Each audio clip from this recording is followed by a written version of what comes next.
Kaugnay pa rin sa pagsisimula ng kampanya ngayong araw, nasa linya po ng telepono si Comelec spokesperson Rex Lodianco. Attorney, magandang umaga po sa inyo. Si Audrey Goriseta po ito, kasama si Dayan Guerrer ng Rise and Shine Pilipinas.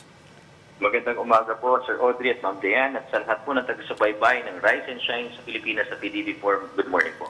Okay, kamusta na po yung paghahanda natin sa Comelec patungkol sa unang araw ng pangangampanya ng mga kandidato sa barangay at SK elections? Gaya nga po nung mga unang araw ng election period, ganito rin po ang paghahanda namin, Sir Audrey, Ma'am Dayan. Tinututukan po natin ang pag-comply ng ating mga kandidato doon sa iba't ibang rules ng ating campaign. Unang-una na yung mga sukat ng kanilang mga posters. Ipakalawa, yung mahigpit na ipapatupad yung tamang na mga posters na ito sa ating duly designated common poster area. Araw-araw po magkakaroon kami ng backlash operations para lang masiguro na mapanatiling malinis at maayos ang pangangampanya. At sa October 20 at sa October 27 po, parehong biyernes po ito, ay maglulunsad kami ng nationwide simultaneous backlash. Paalala po namin sa kandidato, kapag kayo po ay nahulihan namin na lumalabag sa campaign rules, mauwi po ito sa pagsasampa namin ng kaso na petition for disqualification at pati na rin po ang election offense na isang criminal case po. Okay, sir, base po sa datos ng Comelec, ilan po ba ang mga tatakbo sa pagkakapitan ng barangay at SK ngayon sa buong bansa, no? At enough po ba ang personnel ng Comelec para ma-monitor kung mayroong mga lumalabag? Una-muna po, pagdating dun sa ating personnel, alam naman po natin na hindi ganong karami ang aming tauhan. Wala pa po kaming 6,000 po na tatakbo. Ngayon po, ang paglalaban-labanan po sa ating mga barangay po ay nasa 42,001 members ng barangay, punong barangay, 294,007 na mga kagawad. At again po, 42,000 chairpersons ng SK at 294,000 na ating mga members sa 172,016 ang bakanting posisyon po paglalaban-labanan. Kung matatandaan po natin, 1,415,000 ang tinanggap na COCs po ng ating Commission on Elections. Okay, sir, alam naman natin na dapat maiwasan o matigil na yung vote buying.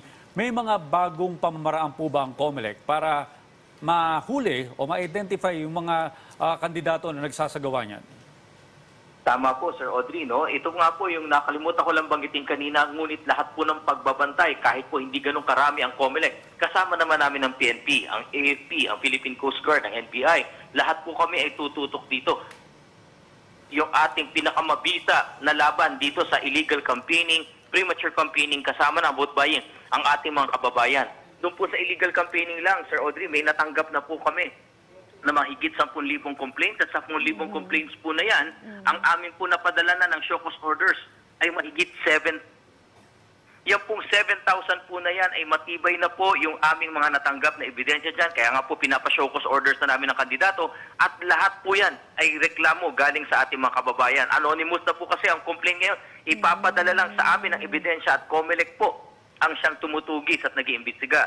Patungkol naman po namin ngayon po ang pinaka-importante, ang Bangko Sentral ng Pilipinas at ang Anti-Money Laundering Council. Nakita po namin kasi na karamihan ngayon ay gumagamit na ng online platforms, ang GCash at ang PayMaya. Pero paalala namin po sa mga kandidato kung iniisip nila na mas anonymous sila sa vote buying sa pamamagitan ng GCash at PayMaya, registered po yung number na mamimigay. May pagkakakilanlan yung nakaregister niyan. Yung bibigyan nyo, register din po. Yung pagpapadala may digital footprint.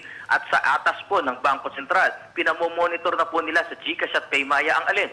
Yung suspicious multiple transaction, yung pag-surge ng registration, cash in, cash out, yung pagdami ng papapadala ng pera, maliliit na pagpapadala ng pera na paulit-ulit. Lahat po ito ay pwede namin kuning ebidensya at magsampa ng kaso sa vote buying. Attorney Lodianco, magandang umaga po. Dayan Guerrer po ito. Attorney, puntahan naman po natin yung tungkol po sa probinsya ng Abra. Kasi higit 100 po doon ng mga umatras na mga kandidato para po sa halalan. Ano po ang dahilan, sir? Tama po, base po, hindi wala namang pong formal na nagko-complain pa sa kanila, Kaya nga po hinihiling sana namin, formal po silang lumapit sa Comelec. Pero kahit nga po hindi sila formal na lumalapit pa, ayon sa pag-iimbestiga ng Comelec local office namin dyan, kasama na ng PNP, As daw po, accordingly, ay merong threat na tinatanggap sila, kaya sila nag-withdraw. Ang sabi naman po namin, tara po, kasuhan natin, lumapit po kayo sa COMELEC at kailangan po namin ng testimonya ninyo dahil sa kayo po ang tumanggap ng pananakot na to at hindi ibang tao. At kung sakali man po, lalapit na sila sa amin, makakaasa po sila na ang gagaling sa COMELEC. Huwag din po sila magdalala. Kung yan pong ebidensya na makukuha namin ay sapat na, kahit hindi na sila sumama sa kaso at kami na po, COMELEC na ang magsasampa ng kaso para sa kanila.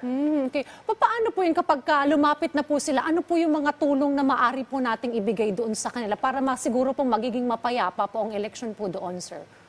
Opo, una po sa lahat, yung kanila pong testimonya ay maaari po namin panatilihing confidential. Maibigay lamang po sa amin ang mga ebidensya. Ngunit kung kinakailangan na po namin dalhin ito sa korte, kung kinakailangan nila ng Witness Protection Program, nakahanda po at partner po namin ng DOJ dito para lang masiguro ang kanilang kaligtasan. Isa pa sa kanila, yung pong mga politiko, gaya nga po ng warning ni Chairman Garcia, yung mga politiko makikialam, mga local government units, kung malaman po at makakuha kami ng ebidensya sa inyo, ay hindi magdadalawang isip ang COMELEC na magsampa ng kaso laban sa kanila. Okay, panghuli na lamang po, spokesperson Aulaw Diangco, sa ating pong mga citizens na may makikita po sigurong mga hindi magagandang mangyayari po during the duration of the campaign, ano po ang pwede nilang gawin? Saan po pwedeng mag-send ng mga reklamo o concerns? Sa ating po mga kababayan, laking pasalamat po namin sa inyo dahil lahat po ng kinakasuhan namin ngayon ay galing sa inyo at pinapanatili po namin confidential ang inyong information.